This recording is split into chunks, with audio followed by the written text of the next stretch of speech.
Sir madam movie 2 hours 20 minutes run టైంతో ఈ movie థియేటర్స్లో అయితే రిలీజ్ అయింది. పాయింట్కి వస్తే బాగుంది మూవీ. సెకండ్ హాఫ్ అయితే ఎందుకు హీరోయిన్ ఇలా ప్రవర్తిస్తుందో అనిపిస్తుంది. ఒక అర్ధగంట స్లోగా ఉంది అనిపించింది. ఇక మిగతా cinema especially first half and second half చివరి అరగంట చాలా ఎంగేజింగ్గా అనిపించింది. సినిమా అయిపోయేసరికి ఫేస్ మీద స్మైల్ అయితే వచ్చేస్తుంది. మూవీ స్టార్ట్ అవ్వడం కొంచెం స్లోగా స్టార్ట్ అవుతుంది. వన్స్ విజయ్ సేతుపతి గారు ఎంట్రీ ఇచ్చిన తర్వాత నుండి స్పీడ్ అందుకొని ఆ తర్వాత వచ్చే love and post marriage events వల్ల చాలా ఇంట్రెస్టింగ్ అనిపిస్తుంది. ఆ సీన్స్ బోత్ ఫన్నీ అండ్ ఎమోషనల్గా అనిపిస్తాయి. ఎస్పెషల్లీ ఆ పరోటా హోటల్ అనే కొత్త పాయింట్ని పెట్టారు. అక్కడ దొరికింది మూవీకి స్కోప్.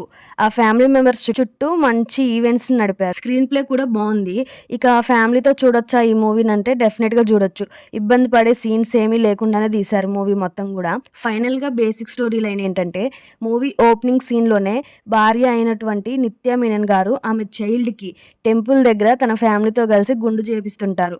ఈ మ్యాటర్ తెలిసిన హీరో భర్త అయినటువంటి విజయ్ సేతుపతి గారు వచ్చి నేను లేకుండా ఎలా చేస్తారని అడుగుతాడు. అసలు వీళ్ళిద్దరూ ఎందుకు విడిపోయారు, అసలు ఏం జరిగింది అనే ఫ్లాష్ బ్యాక్ లోకి వెళ్తారు. అసలు భార్యాభర్తల గొడవ ఏంటి అనేదే ఈ movie story and screen play different గానే ఉన్నా కానీ నాకైతే సెకండ్ హాఫ్ స్టార్టింగ్ లో మళ్ళీ రిపీటెడ్ గా అనిపించింది. సీన్స్ అయితే ఏదో ఇద్దరు అరుచుకోవడం గొడవ పడడమే పనిలాగా ఉంది మూవీ అంతా.